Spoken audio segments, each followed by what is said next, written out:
Tutahukillanam kayman chaypas. Punchahukillana kanman chaypas. Ima llantuykipipas tarimusqaykim.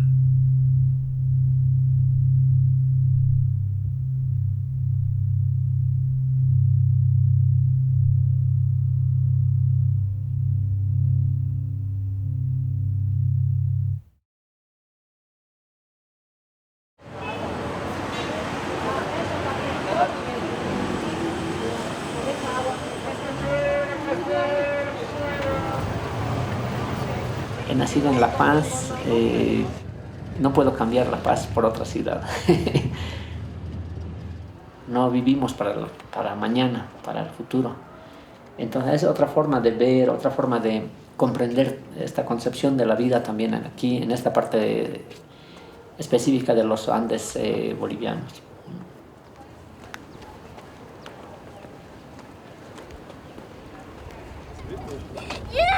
En mi familia soy el primero en irme a la montaña. Vamos a decir la oveja negra de la familia. Así que salí a la montaña. Nunca entendieron mis familias qué hago en la montaña. Mi pasión por la montaña pienso que nació por esa inmensidad de la magia que tiene la montaña. De querer descubrir, de querer poder ver algo más encima de los nevados, ¿no?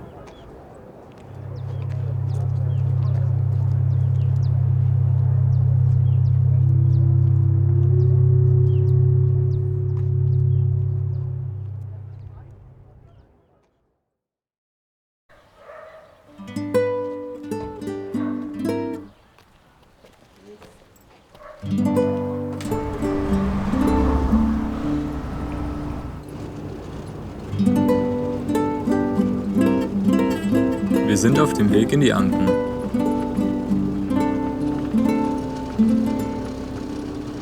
Euer Ziel? Auf 6000 Meter hohen Bergen Skifahren. Ich frage mich, was zieht euch in die Berge? Und was suchen wir hier eigentlich?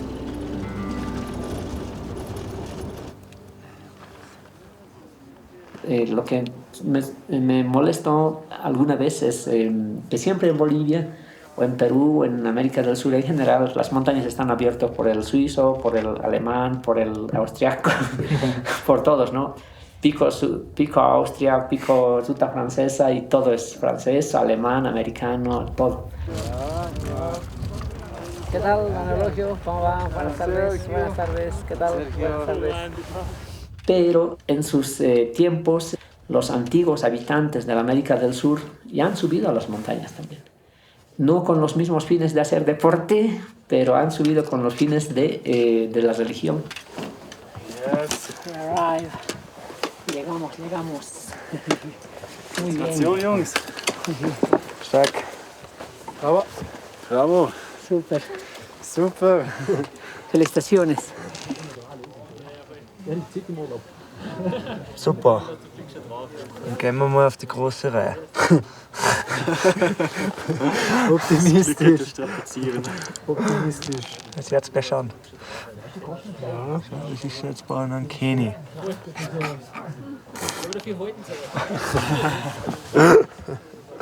Gut, streichen wir auch das. Ihr habt überall 45 Punkte und ich habe Jagd und das ist jetzt wieder mal weg.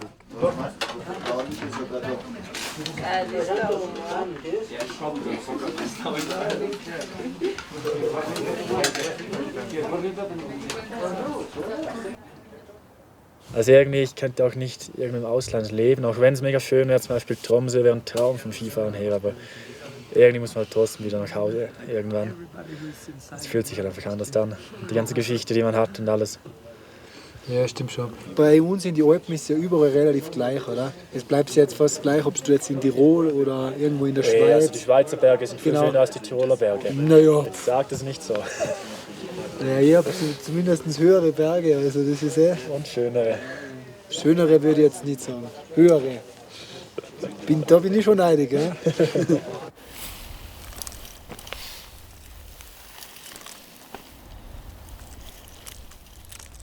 habe eigentlich das Glück gehabt, dass ich da in Viererbrunn aufgewachsen bin. Und das habe ich, glaube ich, dann von klar auf einfach so mitgekriegt. Mit den Bergen. Im Winter Skifahren, Sommer klettern, Radl fahren, einfach in die Berge unterwegs sein. Daheim, da wo man aufgewachsen ist, da sind die Berge eigentlich deine Hausberge. Oder da hat man halt die meiste Zeit verbracht. Da kriegt man, glaube ich, ein bisschen ein Gefühl.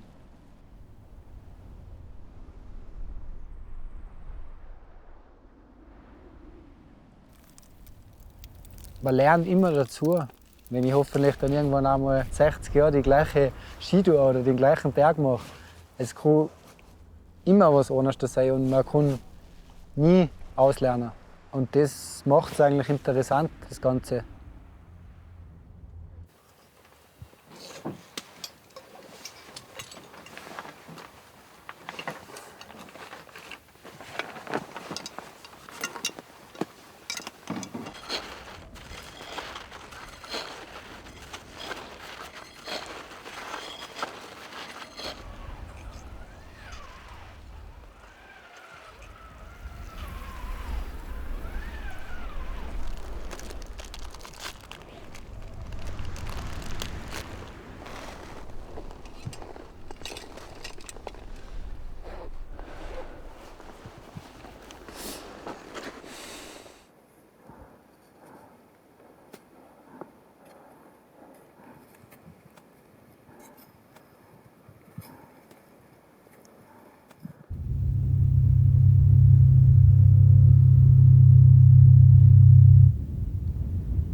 Drei, zwei, eins.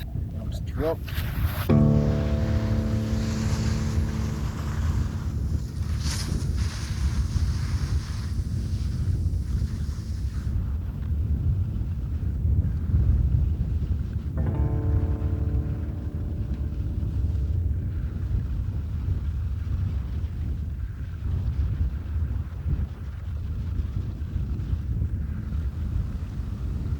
Jungs, ich fotografiere von hier. Ihr könnt kommen.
Brutal, ha?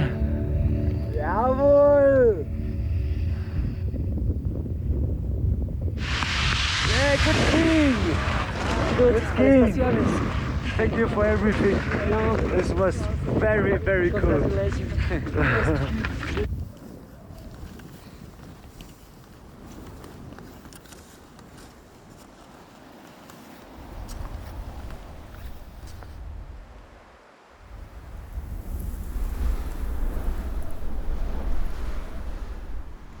Auch irgendwo aufgehen, irgendwas sozusagen verdienen mit dem Aufweg, mit der Anstrengung und dann einfach oben einfach innezuhalten, und das macht für mich Bergsport schon aus.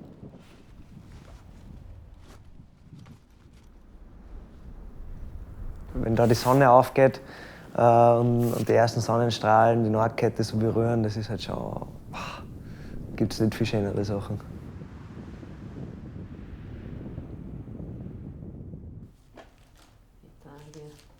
No soy de una familia que tiene plata, ¿no? Tampoco soy pudiente, no tengo un trabajo que me da, que tengo mucha plata, nada. Sino solamente es la pasión por la montaña. Muchas veces he ido de La Paz hasta la montaña a pie. Iba y volvía, ¿no? Con mi mochila. yo he empezado a trabajar como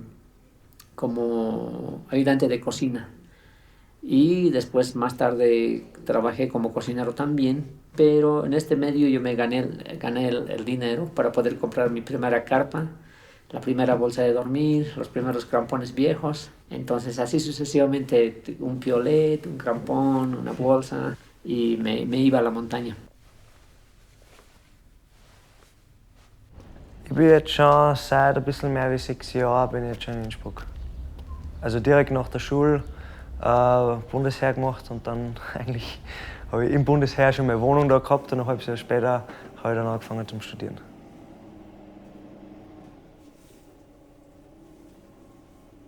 Wenn du nach Innsbruck ziehen magst, als sehr begeisterter, aber jetzt nicht top ausgerüstet, musst du mal Minimum 5.000 € ausgeben, dass du mal mitreden kannst über die ganzen Sportarten, was man jetzt so braucht, oder? Weil einfach ganz selbstverständlich ist, dass ich klettern tue, dass ich Skifahren tue, dass ich Skitouren tue und noch Enduro-Radl fahren. Also.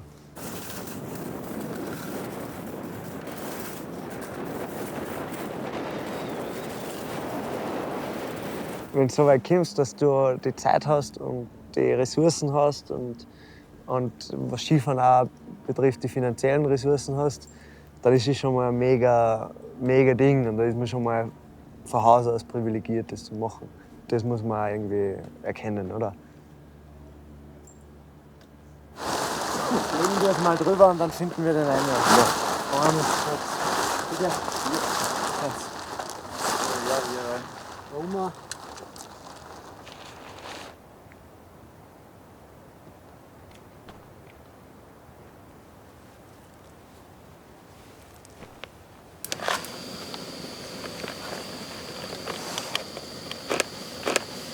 Waldpilzragout mit Nudeln. Kennt das? Das ist ja wie man.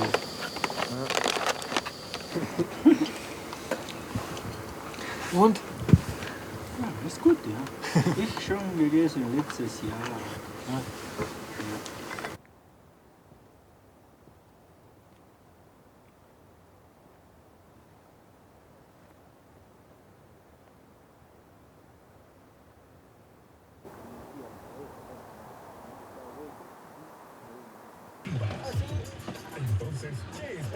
Siempre desde muy pequeño empecé con mi padre y es un proceso que llevé como arriero o porteador, cocinero y de ahí hice mi curso de aspirantado y hasta el momento soy guía de montaña y a seguir por delante.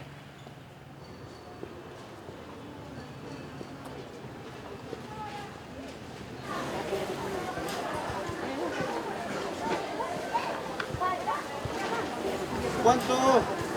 Plátano, una bolsita, manzana, pera. Plátano, manzana y naranja. ¿Ya? Mi pueblo que nací es Cachapampa, pero por mi trabajo, que es el turismo, me encuentro en Huaraz.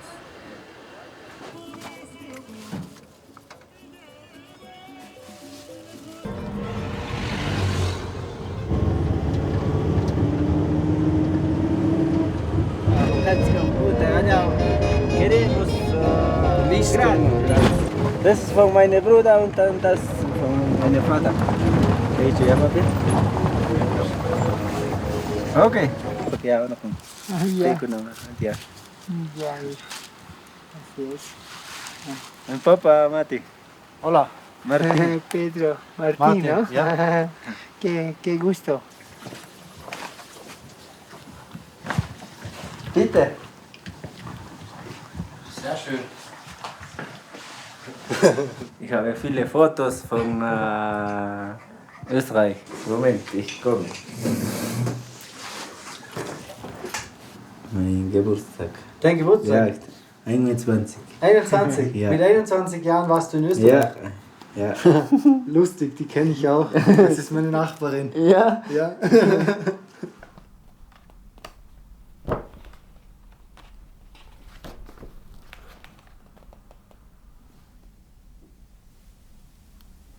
Da gibt es sogar einen Zeitungsartikel, schau mal da. Der jüngste Teilnehmer des Rennens. Da bin ich kurz vorm Sturz. Ja, ich beginne mit der Ski in Österreich. Gut, sehr guter Schnee.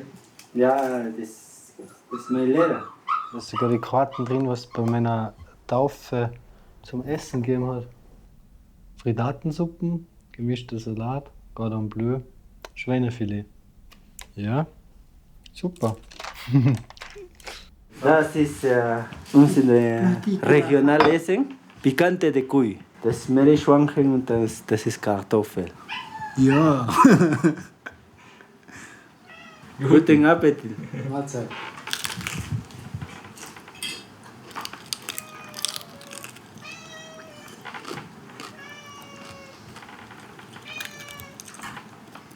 Bei euch ist Haustiere, oder? Ja.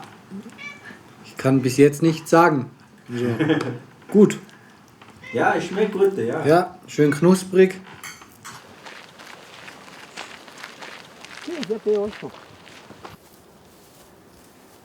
Das ist mein Esel. Dein Esel? Ja. Ich habe früher, Ja. ich habe 7 Esel. 7? 7, ja. Ich habe den Eseltreiber. Ja. Wie alt ist der? Ungefähr 12. Wie alt werden so Esel? Oh, bis zum 20. 20. 20, ja.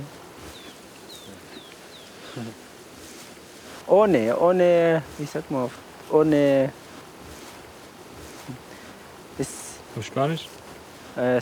Ohne las bolas. Ah. Ja. Kastriert. Ja, genau, Ja. genau. Ja.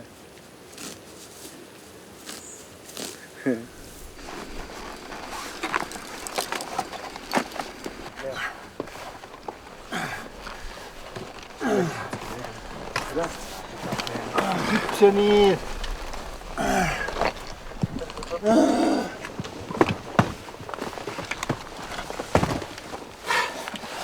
Ich komm nicht mehr in meinen Shisha rein. Ja, wir holen dich hier wieder ab auf den Rückweg. Kein Stress. Kannst doch ein bisschen im Zelt chillen. Das gibt's nicht. Hast du alle Schnallen offen? Riech mir gleich einen Fuß her.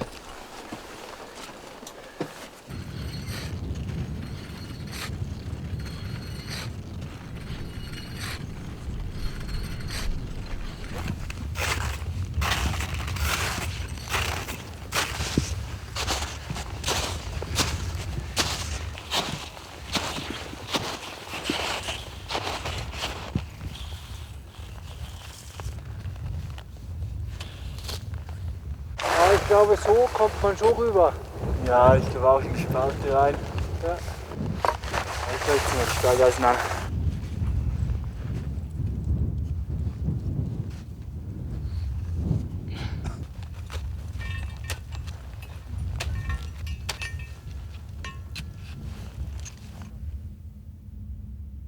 Ich denke da gerade und dann. Gerade? Dann Okay. links. Vamos. Spaß. Auf geht's, Jungs.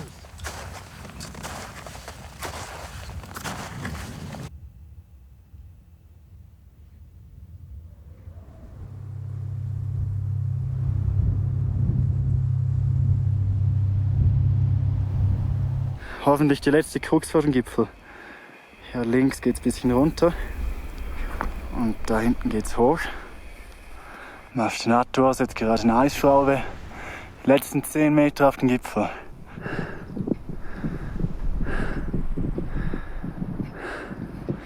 Ey, Gratulation. Der Geracho-Gipfel. Nicht da oben. Da gehen wir dann auf, oder? Fuck you. Fuck you.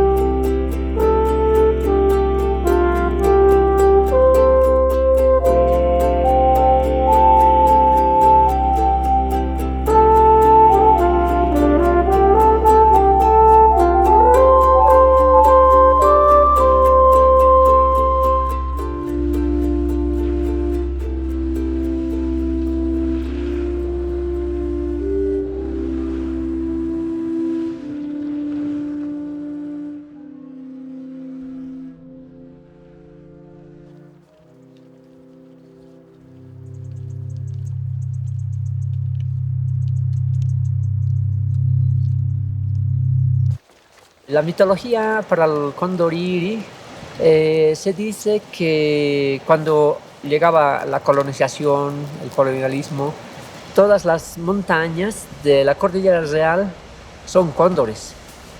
Son cóndores como que han bajado en defensa de su gente. Entonces, en esta mitología se dice que son cóndores petrificados, toda la Cordillera Real. Käsenudeln mit Röstzwiebeln.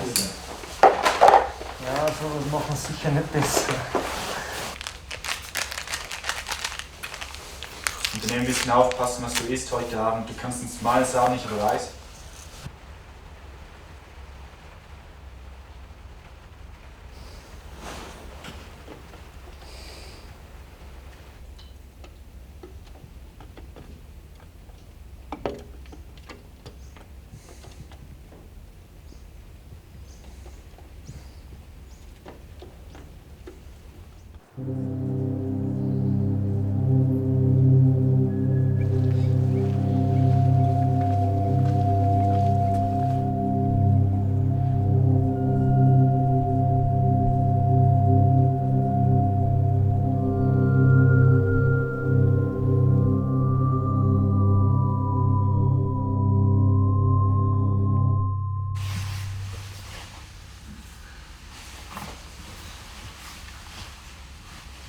Wie der andere schon gesagt hat, wenn es ein schlechter geht, einfach was sagen bitte, gell? Ja.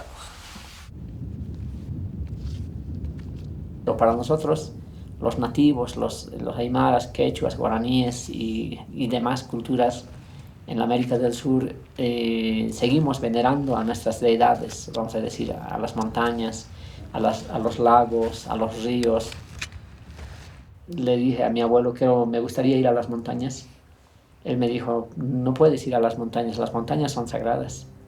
Nosotros pensamos que cuando morimos, nuestros espíritus suben a las montañas y viven en las montañas y de ahí vuelven a reencarnarse en otro niño también, ¿no?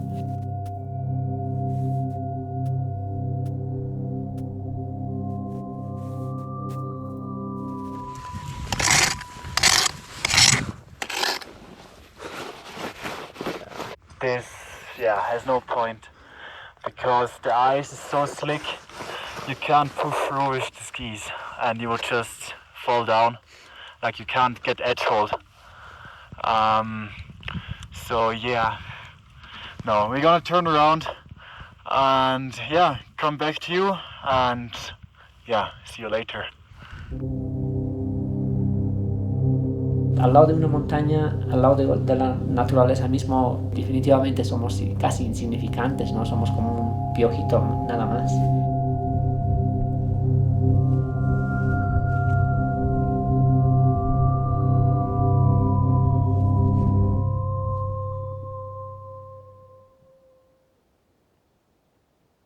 Man sollte ein paar Regeln befolgen, wenn man gesund bleiben und überleben will.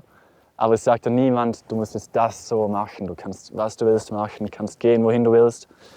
Und das ist definitiv, ich glaube, einer der letzten großen Räume in unserem Alltag, wo wir das finden können. Und deswegen zieht mich das auch so an.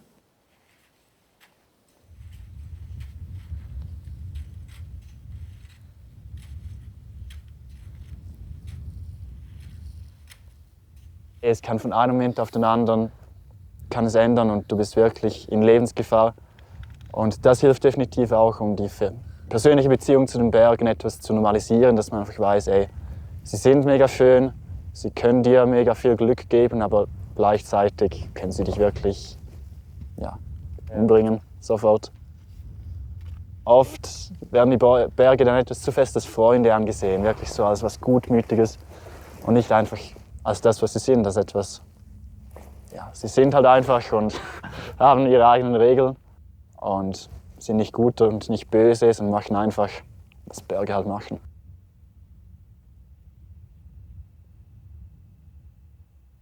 Wenn ich im Job irgendwie Risiken nehme, dann ziehe ich andere Leute mit mir runter. Wenn ich einen Fehler mache und in den Bergen, wenn du dann einen Fehler machst, dann es hängt wie weniger davon ab, weniger Leute. Und deswegen finde ich, ist es besser in den Bergen ein bisschen Risiken und Ungewissheiten zu nehmen als im Alltag. Und natürlich hat man sich auch daran gewöhnt, irgendwie Seit man Vieh fährt, nimmt man immer ein bisschen Risiken, um sich zu steigern. Man geht immer ein bisschen ins Ungewisse. Und deswegen kann ich das irgendwie nur mit dem Vieh fahren.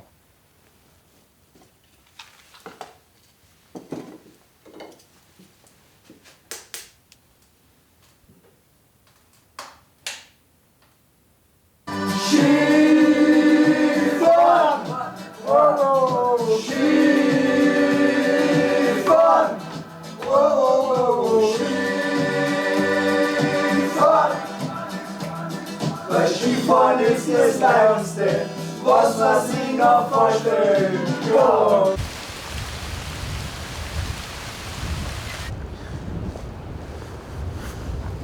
Jetzt ist mir die Zehen zu kalt.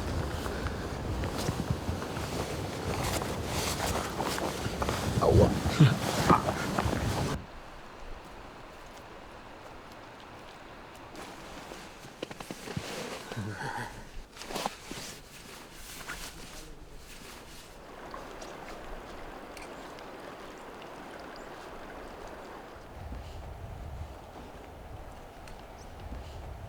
Los nativos, los lugareños, los aymaras, yo también soy un aymara, siempre hemos tenido la susceptibilidad, el miedo de que el hombre blanco venga y nos quite las tierras.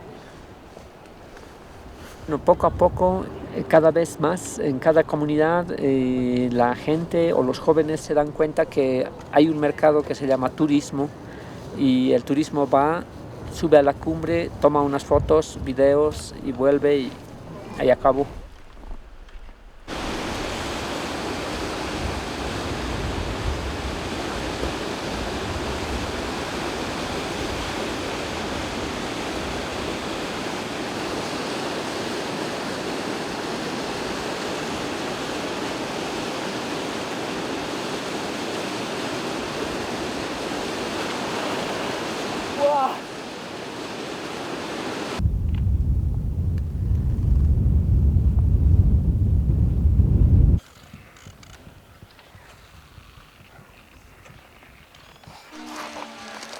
Ja, stürzen dürfte es halt echt nicht, aber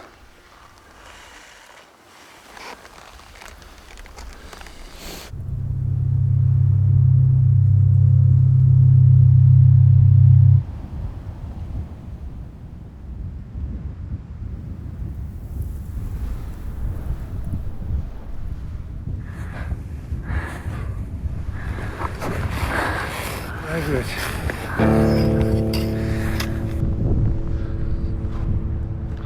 Ich bin ready.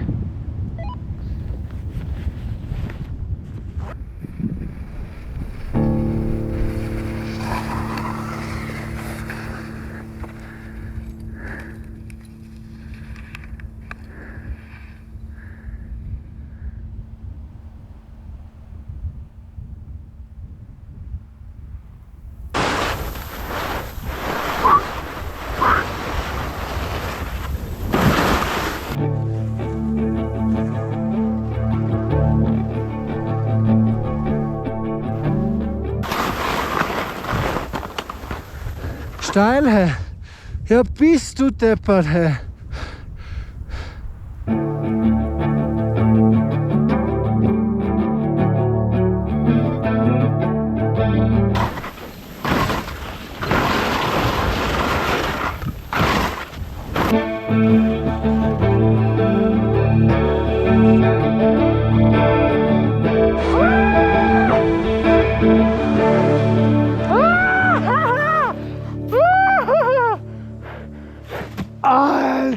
Alter!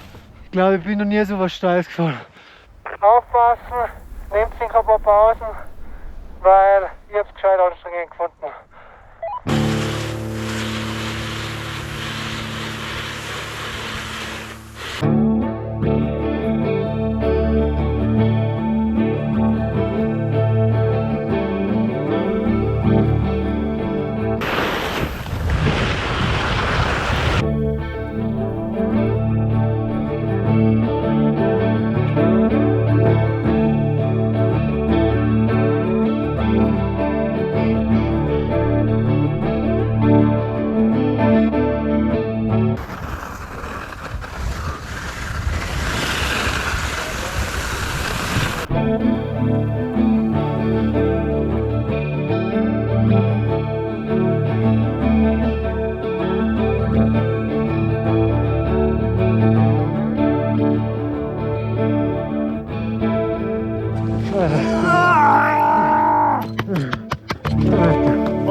können wir die Enkel erzählen, die Urenkel, die Kinder, die Freundinnen, die Mamas, die Papas, was wir eigentlich da für einen Blödsinn machen.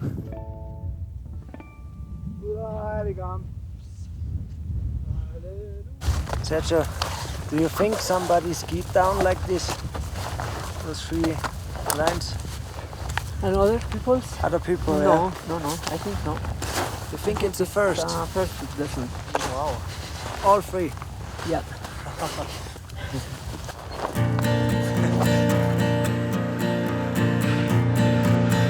Wir sind auf dem Rückweg. Ich denke mir, euch bleibt die Erstbefahrung. Aber was bleibt sonst? Thank you, Andy. Ja. Das musst du deinen Vater mitbringen.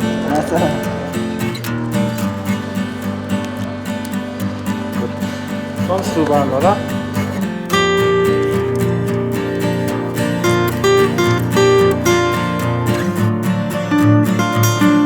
Ich bin nichts außer dir.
Kailadullanta Chayaramunki.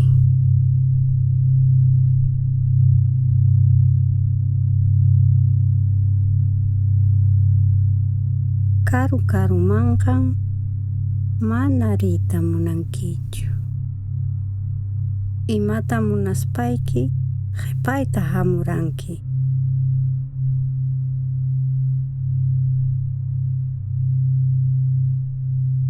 Hamta maskaspay.